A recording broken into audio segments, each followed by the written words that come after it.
Hello, traders. This is Trader Geek Sam with your Sunday, February 22nd, 2026 market review and preview video. Hope you're having a great weekend. And I thought I'd show my face a little bit for a couple of minutes before we jump in and take a look at things for the past week and what's coming up for the next week. Enough of me. So, here we go. We'll start with what happened on Friday, which was a pretty good day. Nice recovery after all the volatility from the GDP and the PCE news, and then the Supreme Court coming in with their decision on tariffs. We had a topsy-turvy day, and we'll take a look at the charts in a minute. But uh, gold was the leading major market, if you will, up almost 2%. Magnificent Seven, a nice recovery, 1.64%. Bitcoin up almost 1%, and the Qs rallying about 88 basis points. VIX dropping below that 20 mark at losing 5.64%. Microcaps losing a little ground, as did the TLT, the 20-year bonds, and the dollar losing a little bit of steam. For the week, we had Magnificent Seven recovering 2.37%. Still remains to be seen if we saw a bear trap on that one. Gold up 1.25%. Mid caps still showing their strength this year, up 1.22%, and the VIX losing 7.33% on the week, dropping from 20.5 to about 19. Bitcoin still can't find its footing, down 1.5%. TLT down 35 basis points, and aggregate bonds basically fat. DIA lowest of the indices, but pretty good week for gold and mid caps overall. Looking at the monthly to date, we just finished an options expiration week, and the third week of February, we've got one more trading week in this 28-day month, with the VIX still up about 17%. Gold bouncing back almost 10%. Wow. For the month after a little bit of a pullback in January. And mid caps up 4%. TLT with yields dropping, the 20-year bonds up 3.3%. At the bottom of the list, it is Bitcoin, 13% down in February still. And then Magnificent Seven down 5%, with the Qs being tech heavy, down 2.77%. Microcaps down 1.5%, and SPY so far in February are down 86 basis points. Taking a look at the major markets for the quarter and the year to date, what's leading the way? Well, it's volatility. So they say it's the economy stupid, it's the volatility stupid. So here's the gold up 18%. Mid caps showing their strength, up 9%, and small caps still, despite their recently lackluster performance, up 7.5%, and the micro caps not too far behind, up 6. Dow Jones up 3.32%, but Bitcoin 23% since the start of the year, and Magnificent Seven not so magnificent, down 5%, and the Qs just down a little over 1%. And so far this year, SPY up a mere 1%, greatly underperforming kind of the rest of the world. So let's see if I can get rid of my mug here, and you can watch this without having to stare at my face. I don't want to either. Looking at the sectors on Friday, we had transports up 1.68%, rebounding nicely. XLC, basically Meta and Google leading the weight in that sector, up 1.44%. And consumer discretionary, with Amazon finally rebounding nicely on Friday. Tesla basically flat. Those are the two biggest components of the XLY. IYZ Telecom up 93 basis points. Energy taking a back seat, taking a little breather. It's about time, 0.54 percent loss, and then healthcare down 28. So it was kind of a more of a risk on day than risk off. Metals and mining just about 20 basis points. For the week, transports leading the way 3.12%, and communications up 1.94%. Industrials still showing their strength, 1.76%. And then I was telecom there, and financials bouncing back a bit on the week. At the bottom of the list, taking a breather were the staples, 1.81%, materials 0.66%, and XLV down about 0.5% on the week. Looking at the month to date, the 3 weeks, energy still leading the way, almost 10%, then utilities and telecom and materials up 6.67%. At the bottom, discretionary, again, mostly Amazon and Tesla, biggest components. Technology, no surprise, down 3%. Financials down 3 almost, and communications 2.4%. Looking at the quarter and year to date, GDX in the major industries up 24%. Solar stocks nicely up 21.7%, and XOP, exploration and production, up 20%. Semiconductors still holding their own, just like $5 from their all-time highs. ITB, home builders showing their strength with the decrease in yield, up 15%. At the bottom, software can't get out of its own way, but it does look like it's trying to find a bottom, and sooner or later we're going to see a rally in this one. I think it's a bit overdone, but what the heck do I know? Big surprise, I'm sure. Cannabis stocks down 20% in February. These things just cannot find the door, so to speak, to get into rally mode. FDN, that's internet stocks down 11.47, and cyber stocks on the backs of some news of AI. We saw CrowdStrike get hit pretty hard on Friday, and blockchain stocks down 6.38%. KWEB, that's the Chinese stock. So pretty mixed bag so far for February. PEJ, that's basically entertainment stocks. So not great so far this year, kind of half and half, but a little bit more weight on the green side. So let's take a look at Magnificent Seven on the week. A little better performance than the week before, with Amazon leading the way, rebounding, finally getting back above 200, and NVIDIA 4%, Apple 3.25%. Tesla losing a little bit of steam, but holding on to that 400 level, and Microsoft still trying to find its footing, down 1%, kind of being lumped in with all that software stuff. Meta bouncing about 2.5%, and Google also bouncing back and holding that 300 level as well. On a monthly basis, well, we got a lot of red, and other than NVIDIA, everything's down, and Amazon is the worst of them. So after they reported earnings, we're still down about $32 on Amazon.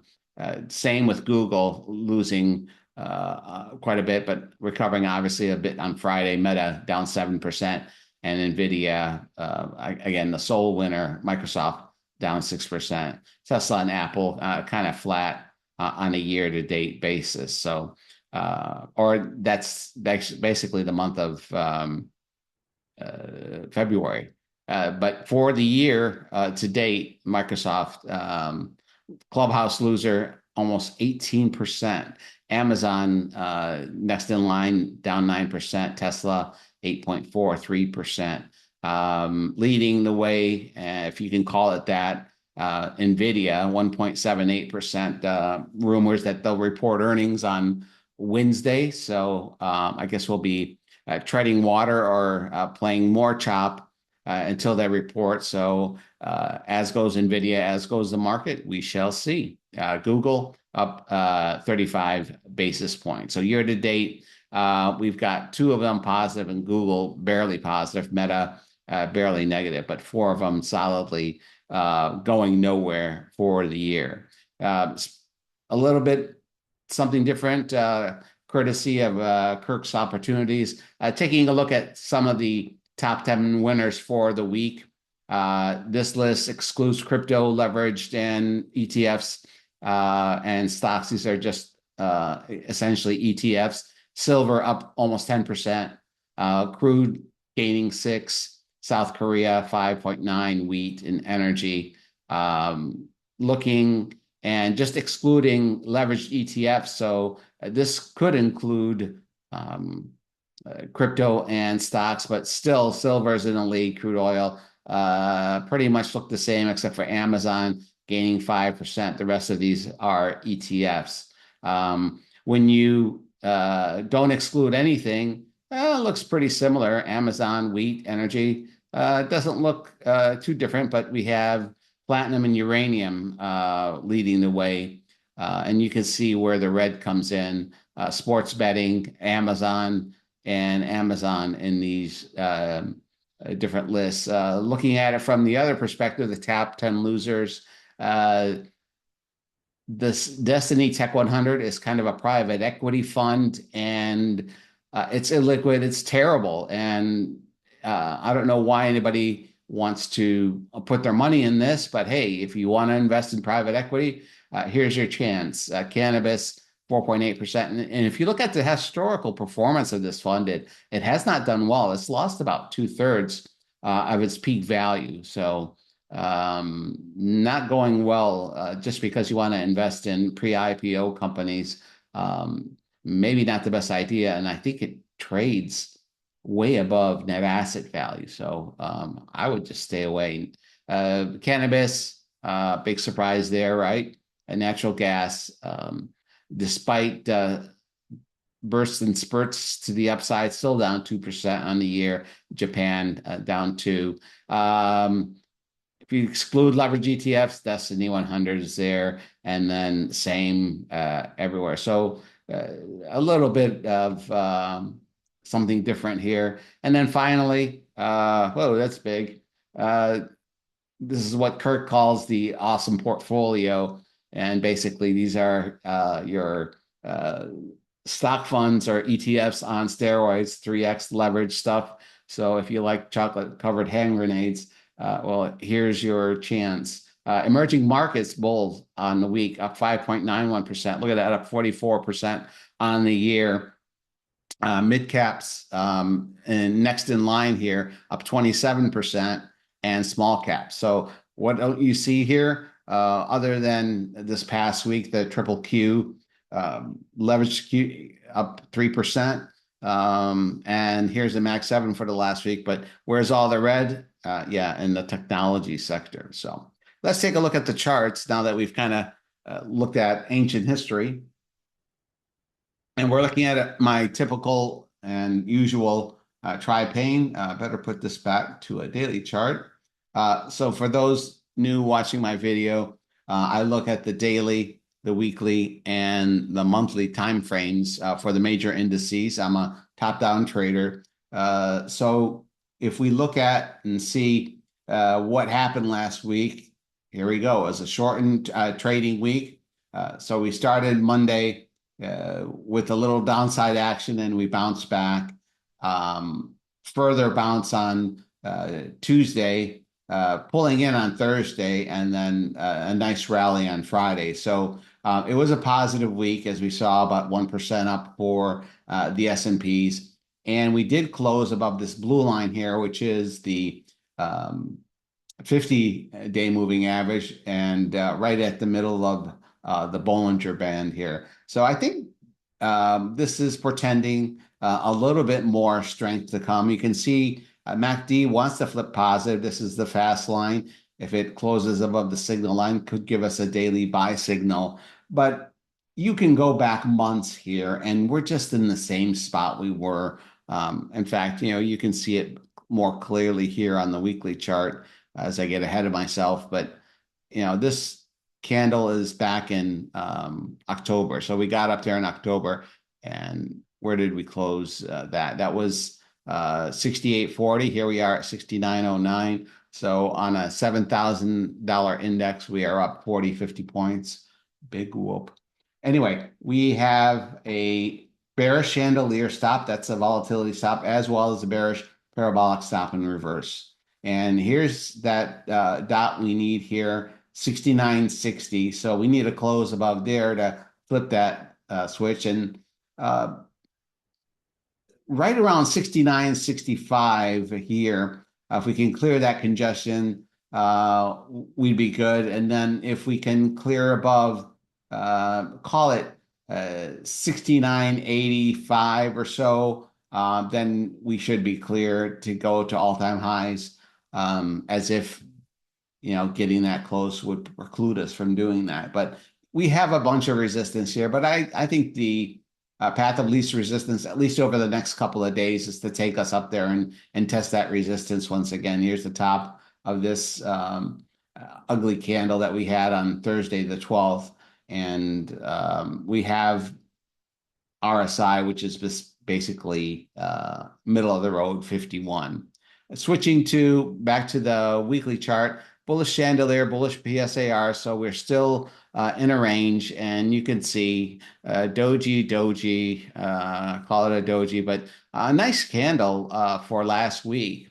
And you see here, I've cleaned up the drawings quite a bit for you guys, and then just including the options implied expected move. We'll talk about that in a minute. There's the upper edge, that's the lower edge. We are above the 8 EMA on the weekly, holding the 21 EMA on the weekly. MACD is still in a sell signal on the weekly, so the fast line right below, and it is tilted down. We have a little bit of RSI coming back at the 60 level. And so just if you went to sleep in October and woke up now, just kind of, we're up, we were down, we've gone nowhere, and we're just kind of holding on to that 6,800 level for dear life so far. Monthly, bullish chandelier, bullish PSAR. We're forming a bit of a doji on the monthly chart, but we still have 1 week to go, one more trading week in February. Nothing wrong with this chart. Looks great. MACD is solidly positive. Looks like it wants to flip negative and give a sell signal, but too soon to tell. Still overbought on an RSI basis, 75 level, and that's what defines a bull market. We get overbought and we stay overbought. So beautiful chart here on the monthly. Nothing to talk about or complain about. So we give this one to the bulls, this one to the bulls, and this one is going to the bulls. So the bulls have the edge. If we can get a close over the 69.60, I think despite the negative seasonality of this last week of February, I think we can head up. But I do think that we'll see some follow through unless there's some geopolitical headlines that derails things. We at least go up to resistance and test it. And then we can see after midweek where we end up. We'll see in a minute. The economic calendar is not that heavy this week, although we have a lot of Fed heads yakking away. Switching to the NASDAQ, come in. We have a similar scenario. We came in on Monday, dropped a little bit, bounced, and here we are. It's not as strong as the SPX, but here we are below the 21 EMA. There's our parabolic stop and reverse dot right there, 25,204. That's only a couple of points away, a couple hundred points. And that's nothing for the NASDAQ. Under the 100 EMA, under the 50. So a lot more work to do on the NASDAQ side of things. These purple lines that I'm highlighting, those are the 2 standard deviation Bollinger Bands. And this red line down here is a 200-day. So we never really got close to it. We still have bearish chandelier, bearish PSAR. So we want to flip those. There's the PSAR dot where my cursor is. And then you got to get up here, which is above this week's options implied expected move for the NASDAQ, which is about 616 points. So that would be a robust move. if strength returns into the tech sector. Once again, the MACD looks like it wants to flip positive. Got the signal line, the fast line trying to turn and curl over to the signal line. So we'll see. Still well below the zero line, and we have RSI, which is dwindling right in the neutral level. Switching to the NASDAQ weekly chart, interesting thing. We have a bullish chandelier, which is this line here. We haven't broken it, but we did take out a parabolic stop and reverse on the weekly. So that one is kind of a mixed bag here, but Friday kind of saved the day. It's better looking candle than we had for the week before. MACD is definitely on a sell signal, still above the zero line on a weekly. And we have RSI, which is at the 53 level. So it's kind of neutral at this point. So again, another sideways to go nowhere market. And in this case, this goes all the way back to September. Here's the week of September 15th. We popped above this line here, and here we are right about where we are. Where were we then? 24,641. Maybe this one is, yeah, 24,983. That's also in October. So basically a go nowhere, but we have a little mixed message from the volatility stops, and I'm gonna wait and see what happens. But this is if we take out this chandelier stop on a weekly basis, then it's going to portend more weakness. Switching to the monthly chart, bullish chandelier, bullish PSAR, and we've got more sideways actions that you can see on the monthly chart. Two dojis and another doji forming. We have a MACD looking to flip negative, and we don't get a sell signal until we get a monthly close of the blue line below the gold line. And here we are threatening to drop below the 70 overbought level. We'll see if we can bounce this. But again, we have one more week to go in the month. Anything could happen this coming week. But when we're looking at the overall, definitely bullish here, more monthly consolidation. Bullish to neutral on the weekly chart. We need to see a strength. We had this topping tail, and then we keep one time framing lower on the weekly. Daily chart is a mess. Call it neutral to bearish, unless we get back over that 50-day line and we cross this PSAR dot. Taking a look at the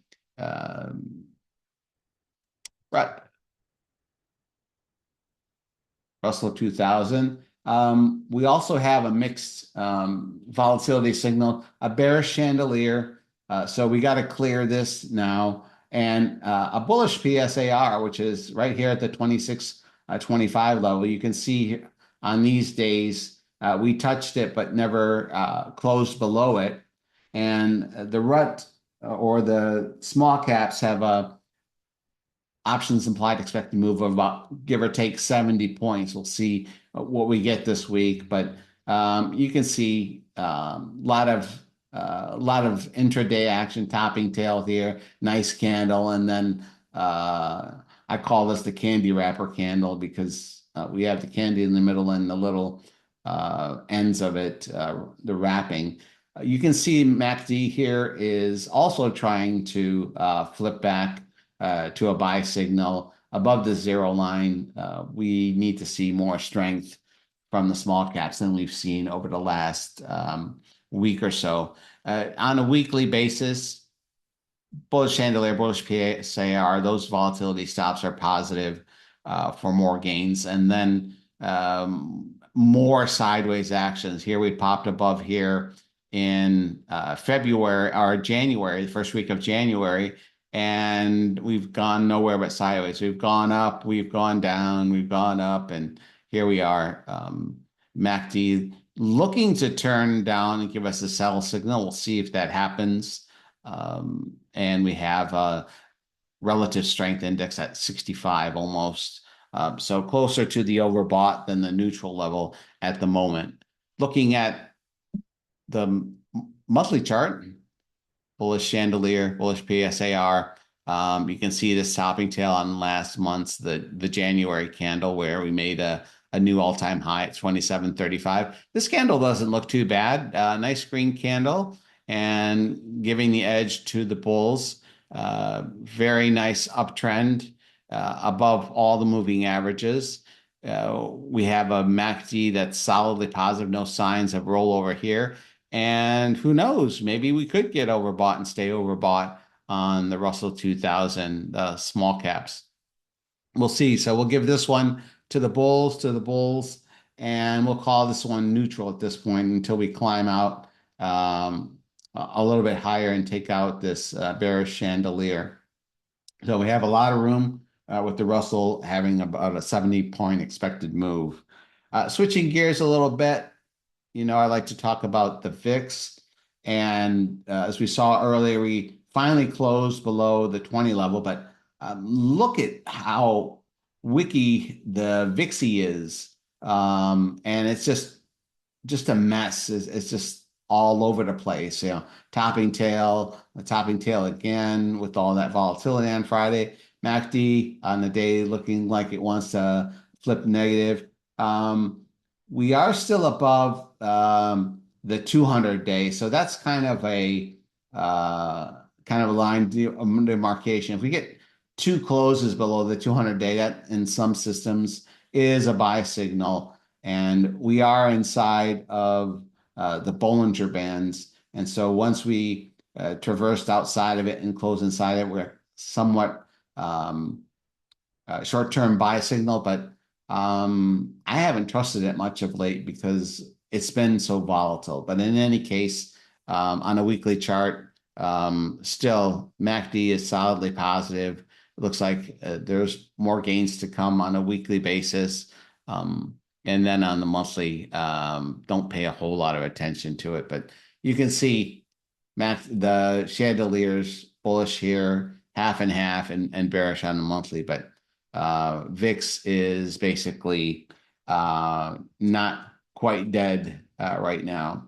Looking at the VVIX, the volatility of the volatility, we did close below the 110 line, which is my line of demarcation of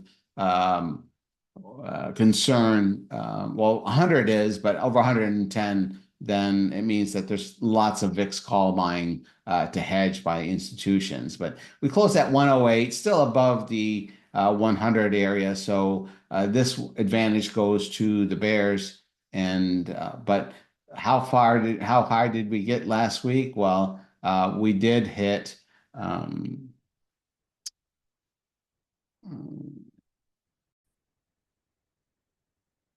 well, nothing like getting knocked out of Thinkorswim while you're recording a video. Anyway, was talking about the VIX, and we closed at 1909 last week. So taking a look, what I like to do is go out to the next monthly expiration and take a look at what out of the money calls and out of the money puts are trading at, see who has the edge. So let's call it 19. And if we look at the 20 calls, then they're running about $2.10. So we go $1 out of the money and then $1 out of the money on the puts. Those are running about 85 cents. So a little bit over 2x advantage to the bears on the calls for the VIX. So not a big advantage, but it's telling you that there's more demand for calls than puts, and that puts a feather in the bears camp or cap, whatever you prefer. Just looking at the near dated ones, 80, $1.30, and yeah, so definitely even in the short term, you can see you can buy a 20 call, say for $1.05, but an 18 put will cost you about 15, 16 cents, give or take. So VIX bears, the bears have the advantage here, but this is one data point. I also like to look at the VIX futures to see where we stand. And at this point, we have a typical contango in the VIX futures, which means that the further you go out, the more expensive the VIX contract, which is normally what you'd expect with volatility being more unknown. The further you go out in time, you would expect it to be higher, and that's what we have. And all of these contracts are higher than the spot VIX, which is at the 1909 level. So that's the story with the VIX. And taking a look, I mentioned the SPX coming up, the expected move for the week. Last week we had a 144-point expected move for a 4-day week. And since we had a little decrease in the VIX, we expect a decrease in the move, and we do. Now we have 136 points, let's call it, over 5 days coming up. So not a let up in volatility, but all you have to do is see a day like Friday. If I call up the daily chart, I've got way too much stuff on here. Get rid of my alerts. Okay, makes it a little cleaner. But on Friday alone, from 68.36 low to 69.15 high, and we closed near the high. So that day alone we were expecting about a 60-point move, and we got an 80-point move. So we could even move. If you count the futures, we were definitely more than 100 points that day. In any case, we have a 135-point move. I would take the over on that one, given the volatility we've seen. And just looking into Monday alone, we're expecting 62 points. And for that, let's take a look at and see what we have on the economic calendar. Make this a little bigger. Monday, nothing. Factory orders for December. I mean, how stale can that information get? That's at 10 a.m. It's for December. Tuesday, like I said, lots of Fed head speakers. Case-Shiller home price index. Home statistics have been just coming in terrible of late. So we'll see what this has to say about it. Lots of Fed speakers, wholesale inventories, big whoop, consumer confidence on Tuesday. Nothing on Wednesday, just more Fed heads, initial jobless claims on Thursday. And then Friday, we have delayed reports from January, the consumer price index, core PPI, and or producer price index, not consumer price index. Sorry about that. Core PPI year-over-year, construction spending, and who doesn't want to know about the Chicago Business Barometer? So not a lot heavy economic calendar week here, and just a lot of Fed governors yakking it up. Taking a look at the earnings schedule, which is kind of winding down for this quarter. Some names that you're familiar with get the door. It's Domino's, Home Depot. We're going into some of the retail reports. Kava, Workday, just been hit. HP. Wednesday, more retail with TJX. Oh, and there's this little company called NVIDIA. Salesforce, Snowflake, Trade Desk. This stock has been decimated and gotten even worse with the software. Nutanix, if you've heard of them. On Thursday, Baidu. We've got Zscaler, Dell reporting. And on Friday, nothing really to speak of in terms of earnings. So we are winding down this earnings season, and we're going to see a lot of the retailer stocks report soon. So overall, I think the bulls have the advantage over the next couple of days. Still a choppy mess. And this is a short-term trader's market, and you got to trade the volatility. And if you are going to be a very short-term trader, you got to get in, get out before your profits disappear. It's a choppy mess, unless you're a put seller or an option seller. You got to take your profits while you have them. Even when you're a put seller, you got to make sure you don't get run over by anything that might happen. The news can wallop you, but overall, this is the last week of the month, so there's some shenanigans there. There is news that can come out of nowhere, geopolitics. We already got the news out of the way on the Supreme Court decision for the tariffs, but who knows what else might come out of there. We still have that partial government shutdown going on. So lots of fun, lots of things to pay attention to, but the most important thing is to manage your risks, take your time and your picks, and you get the big sell-offs, then use them to your advantage and stock up on the stuff that you might want to own for the long term. In any case, I hope you have an enjoyable rest of your weekend. Appreciate you tuning in. If you have any feedback for me, at Trader Geek on Twitter, Trader Geek Sam in the rooms, and I will see you next week. Thanks for watching. Take care and have a great trading week. Bye-bye.